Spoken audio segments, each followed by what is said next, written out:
Ko na pong basahin mula po sa unang kabanata, ang sulat ni Santiago.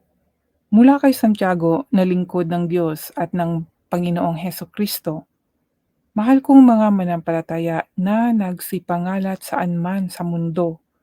Mga kapatid, magalak kayo sa tuwing dumaranas kayo ng mga pagsubok, sapagkat alam ninyong nagdudulot ito ng katatagan sa inyong pananampalataya.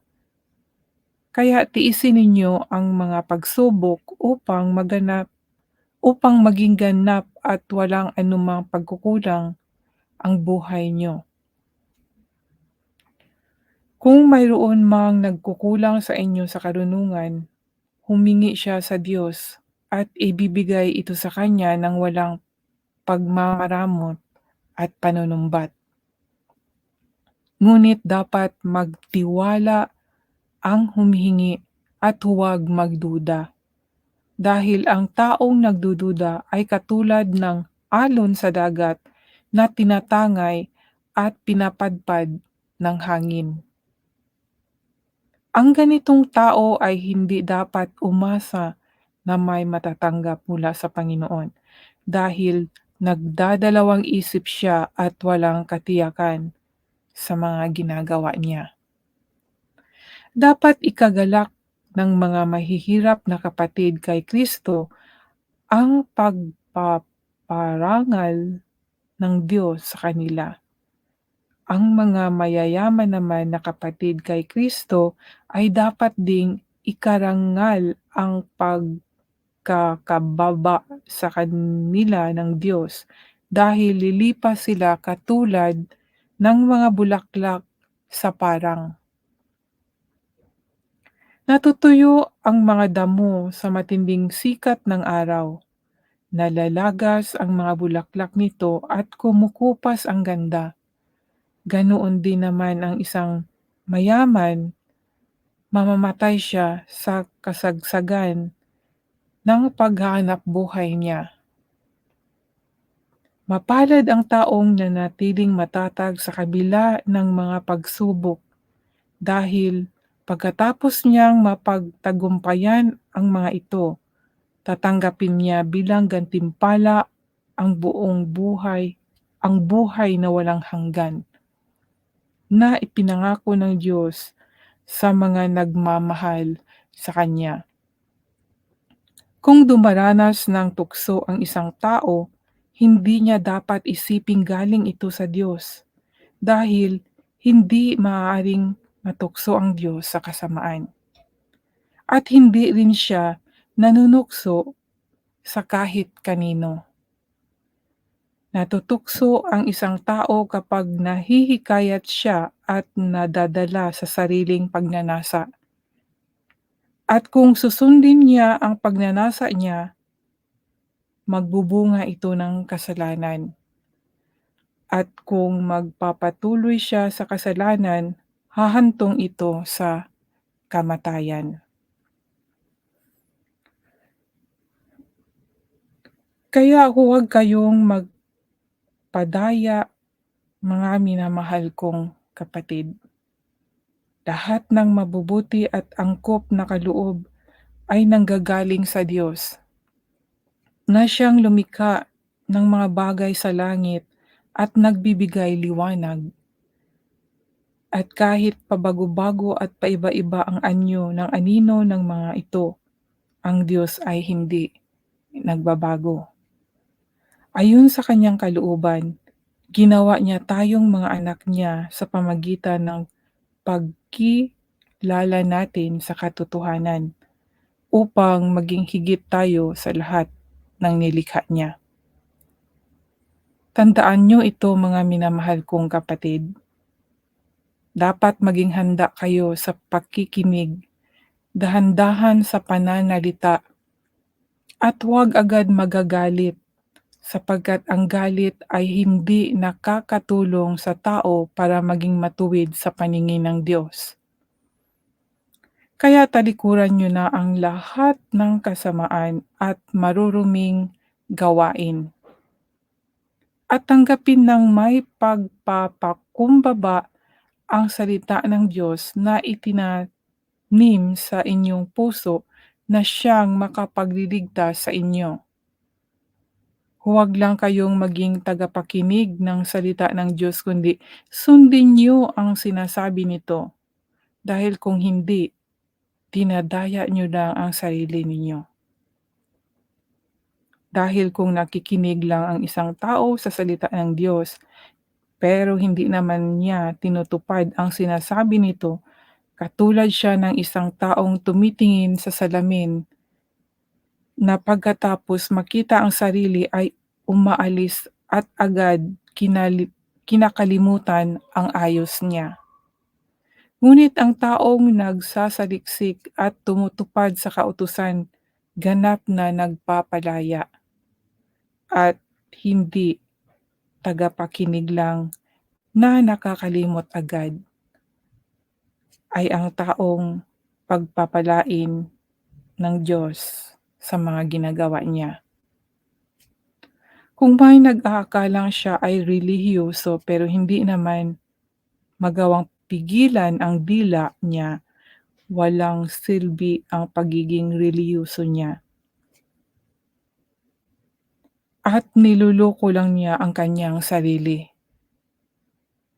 Ang pagkarelihiyosong itinuturing na dalisay at walang kapintasan ng Diyos Ama ay ito: ang pagtulong sa mga ulila at mga biyuda sa kahirapan nila ay ang pagtad at ang pagtalikod sa lahat ng kasamaan sa mundong ito. Ito po ang unang kabanata na ating mababasa dito sa sulat ni Santiago para sa mga manampalataya na nagsipangalat saan man sa mundo. Kasama na po tayo nito, mga kaibigan. So ngayon, mga kaibigan, aking ibahagi ang akin pong naunawaan.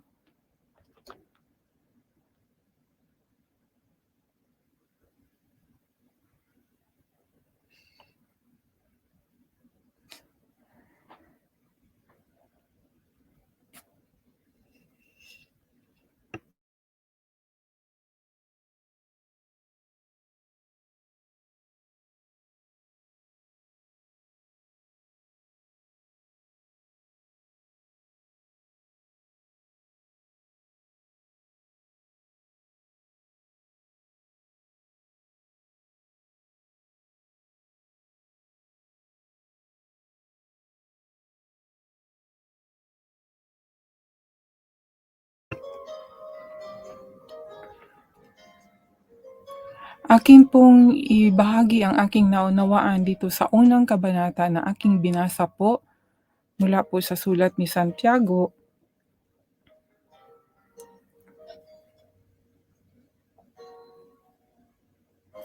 Ito pong sinabi dito na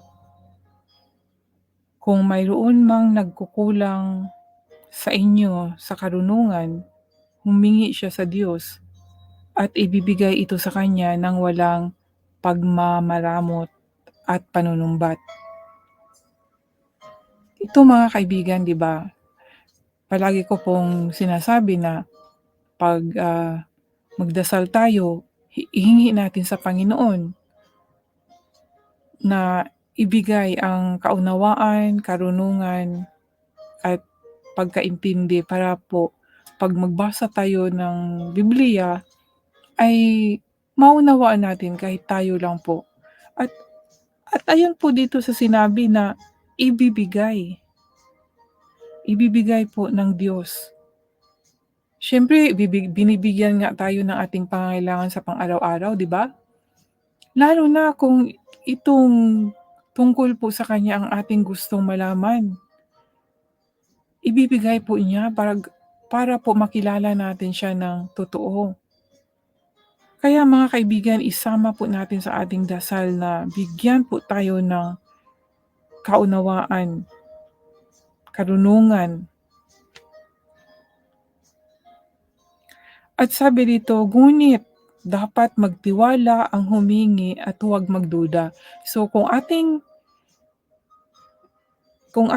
hingiin sa Diyos, Panginoon ang karunungan, kaunawaan, magtiwala tayo na kanyang ibibigay, huwag magduda, 'di ba? Dahil ang taong nagdududa ay katulad ng alon sa dagat na tinatangay at pinapadpad ng hangin. Kaya kahit anong bagay po kung meron po tayong hingiin sa Panginoon, huwag po tayong magduda. Mag Magtiwala po tayo na kanya pong sasagutin ang ating mga dinadasal, ating mga hinihingi. Dahil siya po ang gumawa sa lahat ng bagay, sa kanya po nanggaling, siya po ang makapagbigay, mga kaibigan.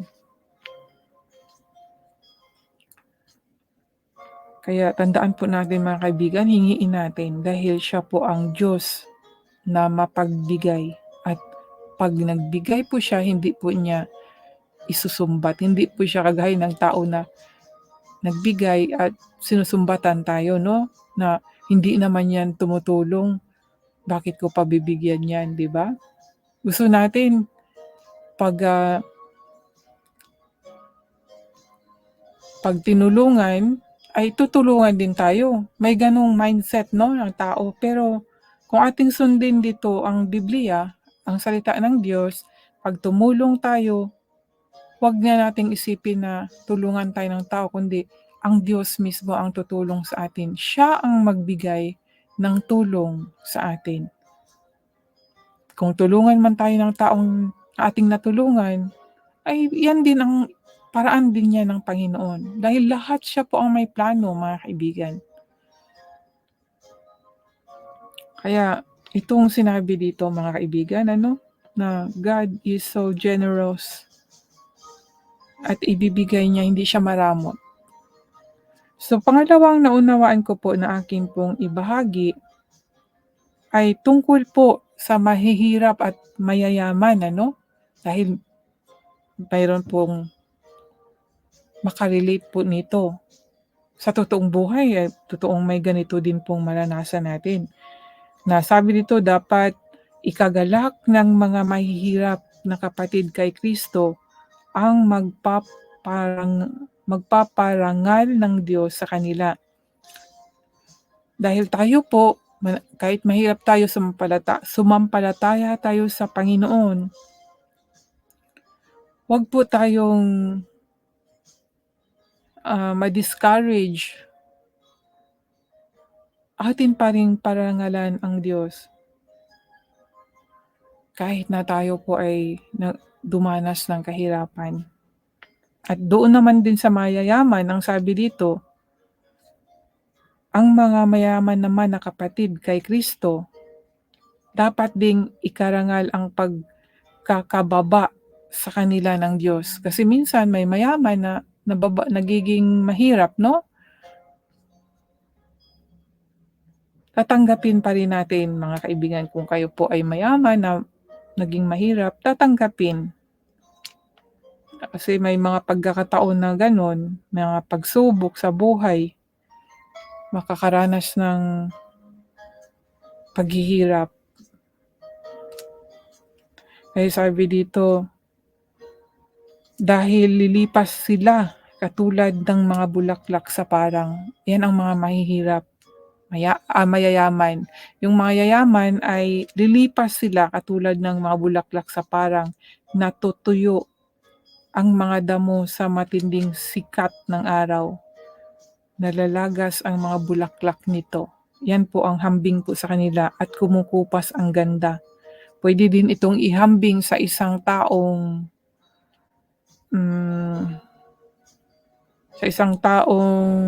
bata o babae lalaki, no? Bata pa, kumukupas din dahil pag tumatanda, nag-iiba po talaga ang anyo.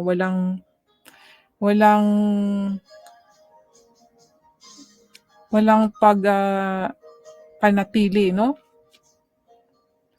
Kaya ang mga bagay na nandito sa mundo, mga kaibigan, mayaman man, mahirap, maganda, o anuman ay may kakupasan po.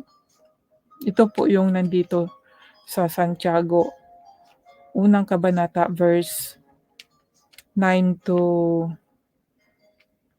11.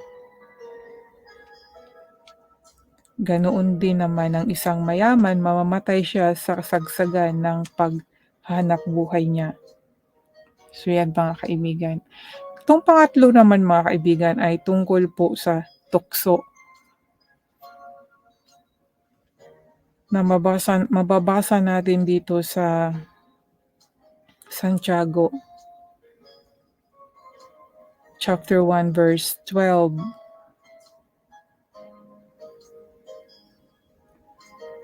hanggang 15. Sabi dito, mapalad ang taong nananatiling matatag sa kabila ng mga pagsubok, dahil pagkatapos niyang mapagtagumpayan ang mga ito, tatanggapin niya bilang gantimpala ang buhay na walang hanggan na ipinangako ng Diyos sa mga nagmamahal sa Kanya. Take note po mga kaibigan, meron pong nakalagay dito na sa kabila ng mga pagsubok, dahil pagkatapos niyang mapagtagumpayan ang mga ito, tatanggapin niya bilang gantimpala ang buhay na walang hanggan na ipinangako ng Diyos sa mga nagmamahal sa Kanya, sa mga nagmamahal po sa Diyos mga kaibigan. Yung buhay na walang hanggan, ano? Minsan nga, nasabi ko nga hala, akala ko ba yung buhay na walang hanggan ay pag tayo ay namatay na. Pero kahit pala dito din sa lupa, parang maranasan natin yun. 'Di ba kung ikaw ay meron kang kagalakan, peace of mind, para ka na rin nasa buhay na walang hanggan, eh. Dahil wala pong kapantay yung maramdaman natin na kagalakan sa ating puso. Yun bang walang paghinto na kasiyahan, yung something inside inyo na lagi kang masaya. Parang yun, parang dito kahit nandito tayo sa lupang ito, sa mundong ito, mararanasan natin mga kaibigan. Pero kung tayo po ay totoong anak ng Diyos, maranasan natin ito mga kaibigan. Kaya amazing, God is so amazing po talaga.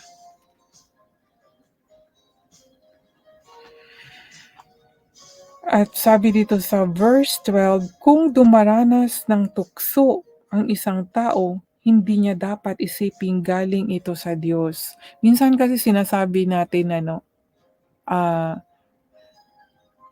tinutukso tayo ng Diyos. May ganun. Noon nga, nung wala akong alam sa salita ng Diyos, bisa nagamit ko tong salita na to eh. At naririnig ko rin sa iba. Pero ayun dito, hindi pala, pag may tukso pala sa atin, kasi iba yung tukso eh. Iba yung tukso sa mga pagsubok, no? Pagsubok na paghihirap at tukso, dahil yung tukso ay something na yung temptation, di ba? Kung ating balikan yung naranasan ni Jesus Christ, mababasa natin yan sa Matthew chapter 4, na tinukso siya ni Satanas. Iba kasi yung tukso sa paghihirap, yung mga dinadanas natin na mga kahirapan. Halimbawa, yung kahirapan para sa akin, yung nagtatrabaho tayo, kailangan natin magtrabaho para may makakain tayo, di ba? Minsan gusto natin yung easy money para madaling umangat, may mga gano'n, gagawa na lang ng masama. Pero kung nagtitiis tayo, yun yung sinabi na magtitiis, pag natagumpayan ay makakakamit ng gantimpala. Yung tukso naman, iba yun. Yung tukso is sa kaaway ng Diyos yun. Tukso, halimbawa yung mga bisyo, mga inom, sugal, mga kalibugan sa yung babae nagkakagusto sa lalaki, yung meron siyang something na nag-o-obsess siya sa lalaki, yun ay tukso yun ni Satanas, hindi yun sa Diyos at hindi yun trials, temptation yun, yun yung mga tukso mga kaibigan. At sabi dito,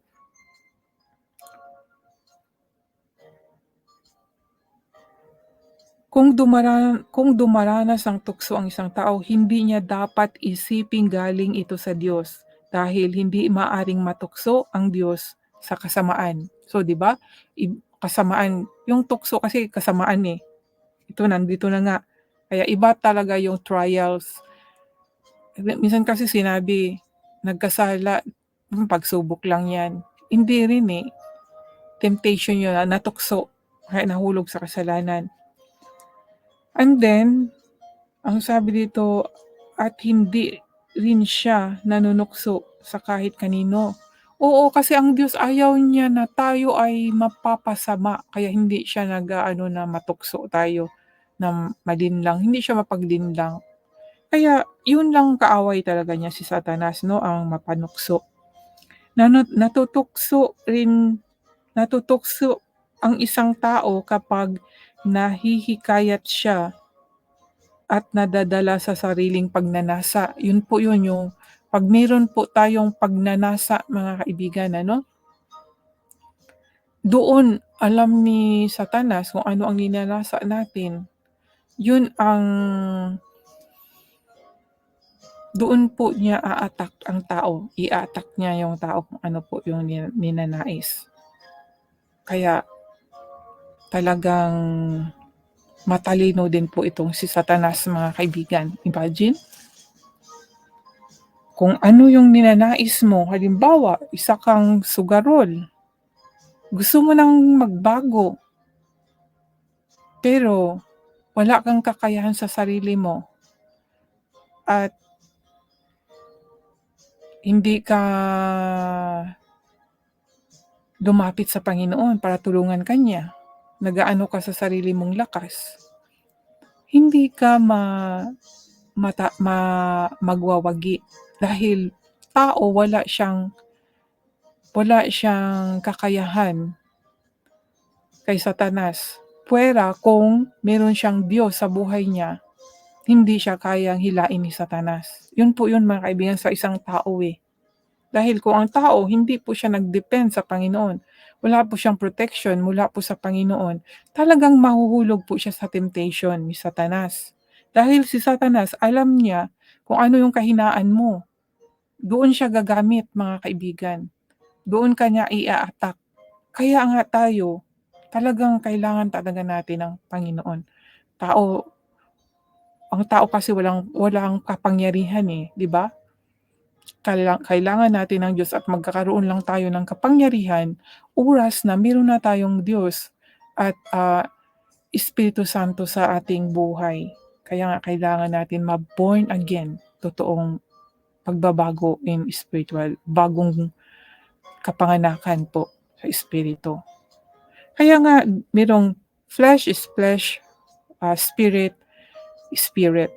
If you are born in spirit, you walk in spirit. If you are in the flesh, you walk in the flesh. At hindi po ang dalawang ito ay puwedeng magkasama, na parang yun lang, nagsisimba ka, so spiritual thing yun. Then after na nagsimba ka, nandoon ka na sa makamundo. Hindi po puwedeng gano'n sa Diyos 'no, sa spiritual na bagay po. Dapat isa lang po ang pipiliin natin.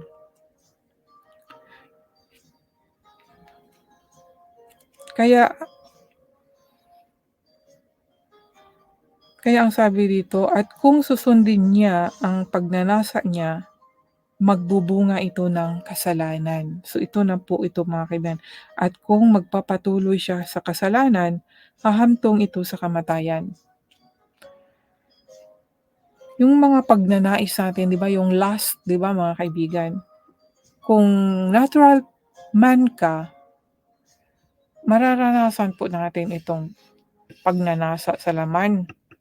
Marami pong ibig sabihin nito, hindi lang po yung pagnanasa ay yung about sa man and woman, hindi lang po sa gano'n, yung mga bisyo po yun, mga lasinggero, sugarelo, mga tsismosa, mga ganyan. Anong mga hindi magandang gawain ba, mga kaibigan? Kasi may mga gano'ng tao din po ano. Kaya yan po ang dapat nating isipin, mga kaibigan, na walang temptation mula po sa Diyos. Kundi ang temptation po, 'pag naano ka ng temptation, hindi po mula sa Diyos kundi sa kaaway po 'no, ay Satanas.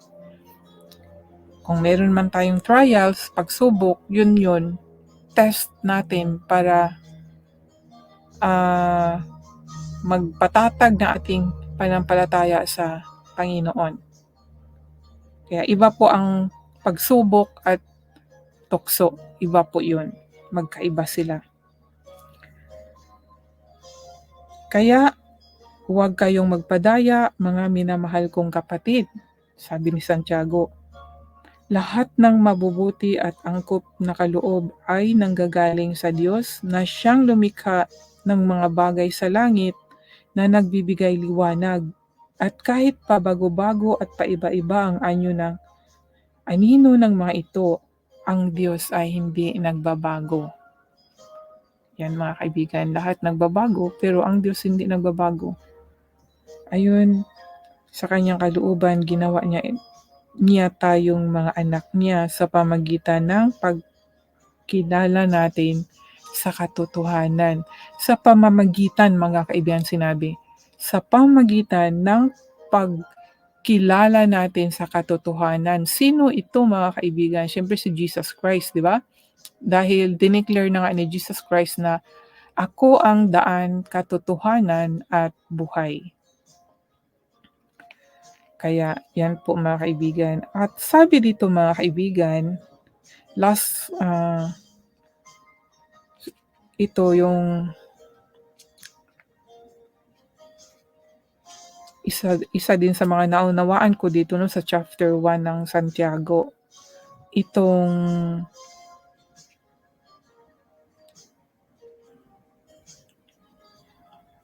payo na 'pag magalitin 'no, minsan magalitin yung tao talaga.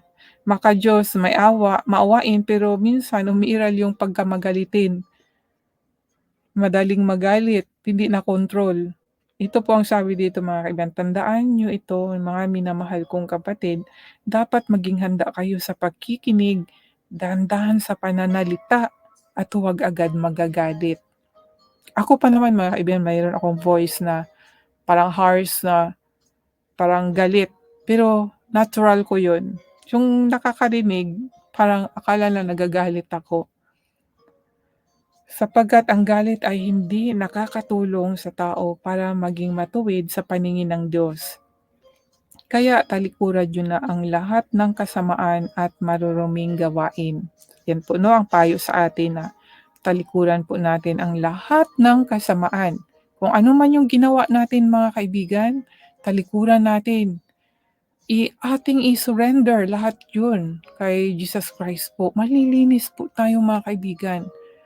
At totoong magkakaroon po tayo ng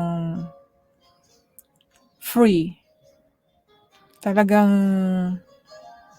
hindi na alipin sa yung nararamdaman natin na parang may kabagaban, lungkot na gano'n, o konsensya, nagi-guilty. 'Pag once na totoong isinurrender natin, hindi na natin 'yan maisip. Talagang ang maisip natin, I am free. Free. Kaya kailangan din po natin talaga bilang gabay, magbasa po tayo dito po sa Bible.